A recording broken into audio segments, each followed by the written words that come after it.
Welcome student. In the topic force and type of force, in that we are on page number 71. In the last video we had learnt about the concept of the force, effect of force on an object and respective examples we are studying. Okay. In today's video we are going to learn about the types of forces. So these forces are creating according to applied type of a force. For example, muscular force. आपण मराठीत त्याला स्नायू बल असं म्हणतो. काय म्हणतो? स्नायू बल. आता स्नायू बल हा शब्दच तुम्हाला सांगतो की जे बल लावलं गेलं आहे ते बल हे स्नायूच्या सहाय्याने लावलं गेलेलं आहे आणि लिव्हिंग थिंग ने लावलेलं आहे. बघा, in all the action shown in the figure 10.1, the movement takes place with the help of a bones and the muscles in your body. Means the person in the picture alongside is lifting a weight by using a muscular force. A figure that is 10.3, that is in your textbook, lifting a weight with the bones as well as the muscles of his body. Here then we come to answer that force applied with the help of a muscles are called as a muscular force. स्नायू बल हे स्नायूने लावलेल्या बलामुळे होत असतं, म्हणून त्याला काय म्हटलेलं आहे? Muscular force. Muscle applied force. Okay. आता तुमच्या पुस्तकामध्ये 70 पेज वर बघा हे कोणकोणती मस्क्युलर फोर्स न लावलेली उदाहरण आहेत. बघा, जे बल्ल आहे it is also a muscular force. Sponge जो आहे तेही मस्क्युलर फोर्स आहे. हाताच्या साहाय्याने जो रॉड आपण जो आहे तो कट केलेला आहे किंवा काठी कट केलेली असते, it is also a muscular force. A ball is kicking by the legs, it is also muscular force. A tire or the wheel is running on the road, the boy applied a force by the stick, it is also muscular force. And bullocks that carries a load in a bullock cart also uses the muscular force. So all these are the given on 10.1 action, it is or of the muscular force. I think you understand that. Remember, each type of force definition you have to write three times in your notebook. Muscular force, their definition 3 times, along with that examples regarding to the force, that also you mention in your notebook. Okay. Now use your brain power. Here question is asked to you that for which task in your day to day life do you use the muscular force. प्रश्न तुम्हाला विचारलेला आहे की तुम्ही रोजच्या जीवनात स्नायुबलाचा वापर करून कोणकोणती कामं करता. बरीच कामं आपण मस्क्युलर फोर्सच्या सहाय्याने करतो, जसं दप्तराचं ओझं उचलणे असो, सायकल चालवणं असो, जिना वर खाली करणं असो, एखादी जड वस्तू उचलणं असो, बऱ्याच गोष्टी आपण स्नायुबल वापरून करत असतो. तर ते तुम्ही त्याचा आन्सर तुम्ही ॲक्शन त्या सगळ्या लिहायच्या आहे. हा सुद्धा प्रश्न त्याच्याबरोबर लिहायचा आहे. त्यानंतर आपण सेकंड टाइप ऑफ फोर्स बघणार आहे आणि तो फोर्स आहे मेकॅनिकल फोर्स.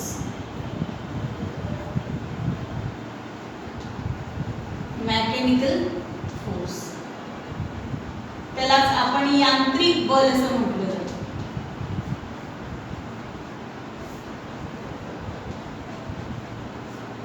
यांत्रिक बल. बघा काय सांगितलेलं आहे. The force applied by means of machine. The force applied by means of machine is called as a mechanical force. आता हा जो फोर्स आहे हा मशीनच्या सहाय्याने लावला जाणारा आहे. We use a different machine for doing many tasks. Muscular force is used for running some machine. Means whenever machine is to be run, you have to apply firstly muscular force, then that force acts on the machine, then mechanical force start. Okay. Some machines are run by using the electricity. Machines are run using the electricity or the fuel. Machine like the latter are called as a automatic machine. means because a mechanical force is applied here. Means whenever mechanical force is created, behind that electrical energy or the fuel energy or the muscular force must be applied to that apparatus or the machine, then the mechanical force is created on the object. Okay, and then we say that that machine is automatically doing all that task. Okay, because of a mechanical force is used here. For example, swing machine. Swing machine, when we use a force that is created on inside our body, we applied with the help of our legs to the machine pedal. Then that machine is running. Process of running the machine is done due to the applied muscular force that converted into mechanical force. As a result, the machine is running smoothly. Okay, that is the mechanical force. Then electrical pump. Lifting a water from the well. Here electrical energy is applied to the electric pump, and that electrical energy is converted into mechanical energy, and lifting of water from the well takes place applying force. Washing machine also applied a electrical energy to it. Mixer, it is also a mechanical energy. The grinding of an substance is done with the help of a machine, but to regulate this we have to apply electricity to that machine. Means electrical energy is converted into mechanical energy or to mechanical force, and then the process of grinding the any substance that has done in the mixer. Okay, so in that way, in our day-to-day life, we use a various types of machine, and that machine is running on the mechanical force, but that muscular force or any other electrical force is applied to it. There are some example is given to you that shown in the picture. Okay, the definition C. The force applied by means of a machine. Force applied by means of machine applied force. Force applied by the machine is called as a mechanical force. Okay, did you get this? What is meant by mechanical force? Then third one is the important, that is the gravitational force.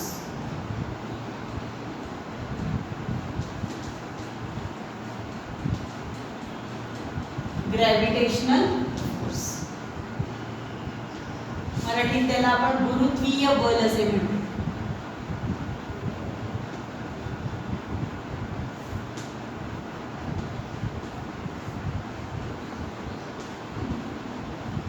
Gravity acts on substance. See here, what is meant by gravitational force? First of all, if an object is thrown upward by applying force, it reaches a certain height and then comes down again. Why is this so? काय सांगितलेलं आहे बघा, एखादी वर टाकलेली वस्तू सहजपणे force लावल्यावर वर जाते, सर्टन पॉइंटला ती जाऊन थांबते आणि पुन्हा ती त्याच दिशेनं खाली येते. बरोबर आहे. हे असं का घडतं? Because of the gravitational force acts on the surface of the earth that it pools everything towards it's surface. Why do the fruits on trees falls on the ground? Because of the gravitational force. The earth pull all the object towards itself by the force of gravitation. Mean, see here, here the earth is there. See here, this is the earth, and the gravitational force acting on all the subjects, all the substances on the earth, means everything on the surface of the earth is pushed towards the gravity of the earth. and this gravity is nothing but the gravitational force of the earth. Okay, the force applied by earth to pull object towards itself, स्वतःकडे पृथ्वीची आकर्षित करून घेण्याची जी शक्ती आहे त्या शक्तीलाच काय म्हटलं जातं किंवा त्या जोरालाच काय म्हटलं जातं, गुरुत्वीय बल असं म्हटलं जातं. तर ह्या गुरुत्वीय बलाचा जो शोध आहे तो कोणी लावलेला आहे बघा, इन द पास्ट असं होऊन गेलेला आहे. Sir Isaac Newton, underline the name of the scientist, the sir Isaac Newton discovered the gravitation in the 17th century. Underline the sentence. गुरुत्वाकर्षणाचा शोध सर आयझॅक न्यूटन यानं 17व्या शतकामध्ये लावलेला आहे. The Earth's gravitational force acts in the direction opposite to that object moving upwards. समजा इथं एखादं tree आहे, पृथ्वीच्या अर्थवर इथं एखादं ट्री आहे, इथं एखादं फ्रूट लागलेलं आहे असं समजा आपण. तर हे फ्रूट सुद्धा पृथ्वीच्या ग्रॅव्हिटेशनल फोर्सच्या अगेन्स्ट खाली येत असतं. म्हणजे पृथ्वीचं हे इथं आहे ग्रॅव्हिटेशनल, हा फोर्स ह्याच्यावर इथं आहे, पण पडताना ते विरुद्ध दिशेनं खाली येते. लक्षात आलं का पहा. Moving upward, hence the speed of the object goes on decreasing till the end it becomes zero. Then the object starts falling down instead of going up and the further. While falling, its speed goes on increasing all the time due to the gravitational force. See the what concept tells us here. One object is there. When we throw in upward direction, it velocity or its speed, you may say its speed decreases. Speed काय होते, decrease होते. At certain point it becomes completely zero. एका certain पॉइंटला ही जी speed आहे हे complete zero होतं आणि त्यापासून ती वस्तू खाली यायला सुरुवात होते. मात्र खाली येत असताना ह्या वस्तूचा जो स्पीड आहे हा स्पीड काय असतो, इन्क्रीज होत असतो. ही अपवर्ड डिरेक्शन जाणार आहे. आपण इथं काय करणार आहोत, इथं आपण काय लावलेलं आहे, फोर्स अप्लाइड केलेला आहे. Force applied. When we apply force on an object to throw, हे ग्रॅव्हिटीच्या अगेन्स्ट वर जातो, बरोबर आहे ना. हा पृथ्वीचा पृष्ठभाग जर म्हटला तर ह्या ग्रॅव्हिटेशनच्या अगेन्स्ट हा ऑब्जेक्ट आहे, हा जात होतो. ॲट अ सर्टन स्टेजला काय होतं, ह्याची स्पीड आहे ती डिक्रीज होत जाते.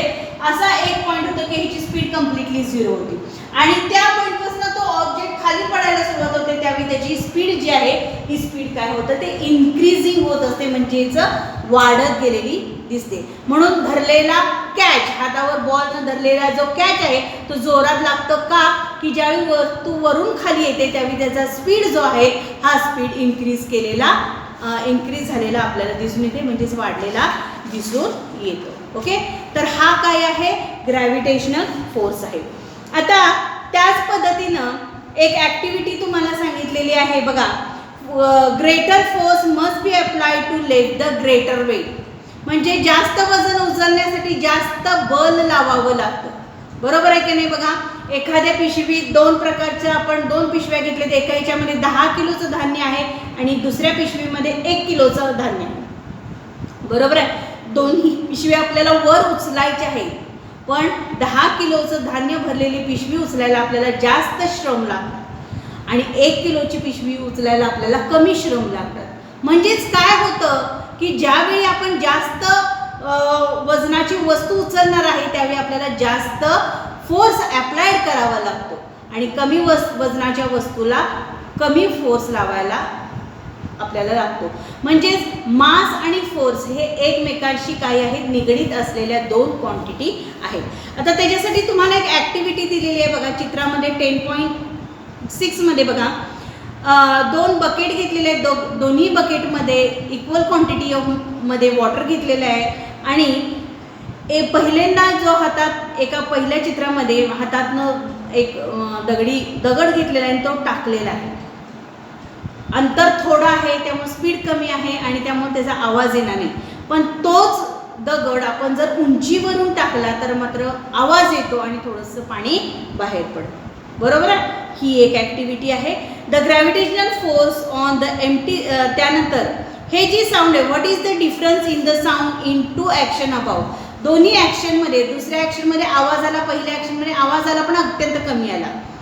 What can we conclude from this. ह्याच्यावरून आपण काय निश्चित करू शकतो बघा.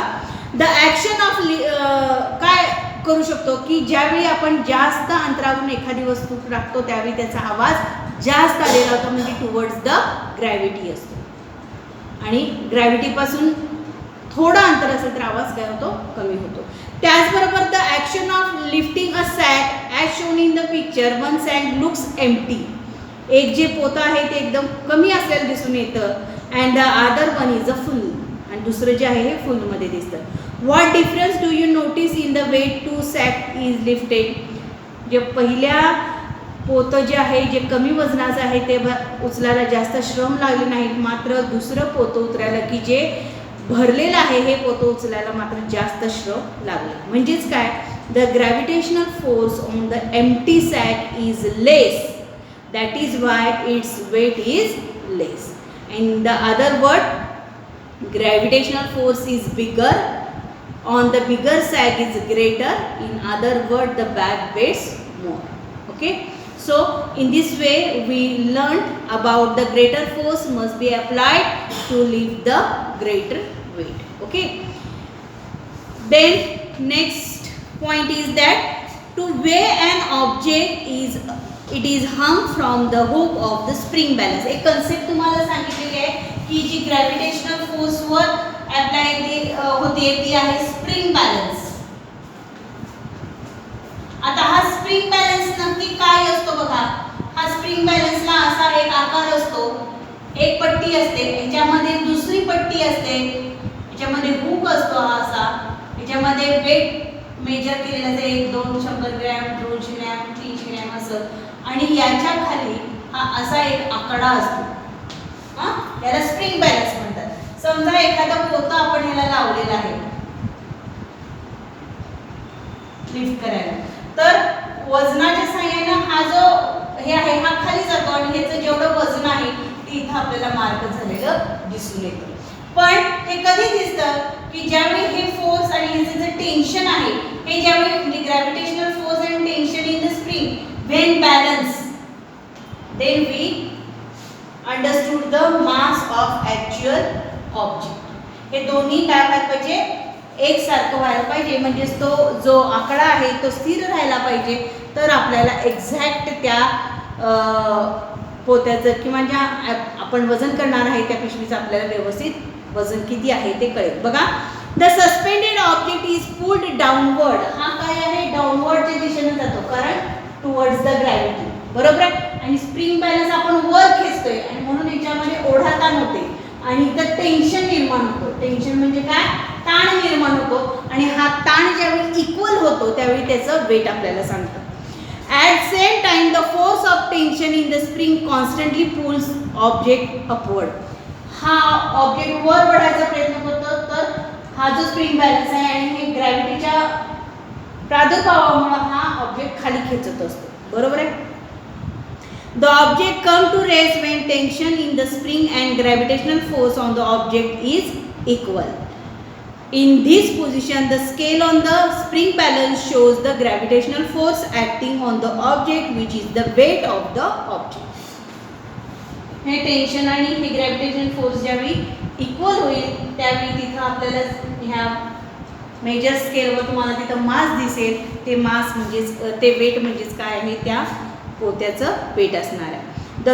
त्या ठिकाणी वेटची व्याख्या लिहिलेली आहे बघा. The gravitational force acting on an object is called its weight. Underline the sentence and write down this definition 3 times in your notebook. That the gravitational force acting on an object is called the weight of the object. ही वेटची व्याख्या सुद्धा 3 वेळा लिहायची आहे. आणि last one बघा काय सांगितलेलं आहे. The gravitational force operates between the sun and the planet is the solar system. Because of this the planets revolving around the sun. At the same time, gravity also operates between the planets and their satellite. Then they do not all planets and satellite fall towards the sun. आता solar सिस्टीमचा जर आपण विचार केला, म्हणजे सूर्यमालेचा जर विचार केला, तर सूर्य आणि ग्रह यांच्यामध्ये गुरुत्वाकर्षण बल हे कार्य करत असतं, बरोबर आहे. आणि त्यामुळं ग्रह सूर्याभोवती सतत फिरत असतात आणि त्याचबरोबर ग्रह आणि उपग्रह यांच्यामध्ये सुद्धा गुरुत्वीय बल हे काय करत असतं, काम करत असतं. मग सर्व ग्रह आणि उपग्रह सूर्याकडे का झेपावत नाही, तर सूर्याचा सुद्धा स्वतःचा ग्रॅव्हिटेशनल फोर्स आहे आणि तो ग्रॅव्हिटेशनल फोर्स आहे म्हणूनच सगळे ग्रह हे सूर्याभोवती फिरत असतात. प्लॅनेटचा स्वतःचा पण आहे आणि सूर्याचा स्वतःचा पण आहे आणि म्हणून काही डिस्टन्स अंतर राखून हे दोन्हीही ग्रह उपग्रह हे सूर्याकडे झेपवत नाही. लक्षात आलं का बघा. Which forces are acting upon an aeroplane taking off into the sky. आता एक छोटासा प्रश्न विचारलेला आहे तुम्हाला. आकाशात झेपावणाऱ्या विमानावर कोणकोणती बल कार्य करत असतात. पहिलं आहे मेकॅनिकल फोर्स, पहिलं. त्यानंतर मस्क्युलर फोर्स आहे, जो माणूस रन करणार आहे त्याला मस्क्युलर फोर्स आहे, मेकॅनिकल फोर्स आहे, ग्रॅव्हिटेशनल फोर्स आहे. आणि ह्या सगळ्या फोर्स हा जो आहे तो एरोप्लेन टेकिंग ऑफ होताना होत असतो. ओके, तर अशा पद्धतीनं आपण ग्रॅव्हिटेशनल फोर्स इथंपर्यंत बघितलेला आहे. पुढच्या व्हिडिओमध्ये आपण मॅग्नेटिक फोर्स, फ्रिक्शनल फोर्स आणि स्टॅटिक इलेक्ट्रिक फोर्स अभ्यास करणार आहोत. तत्पूर्वी तुम्ही दिलेले नोट्स, सांगितलेले डेफिनेशन, न्यू वर्ड्स हे तुमच्या वहीमध्ये ॲज अ नोट्स म्हणून लिहायचे आहे. Good day.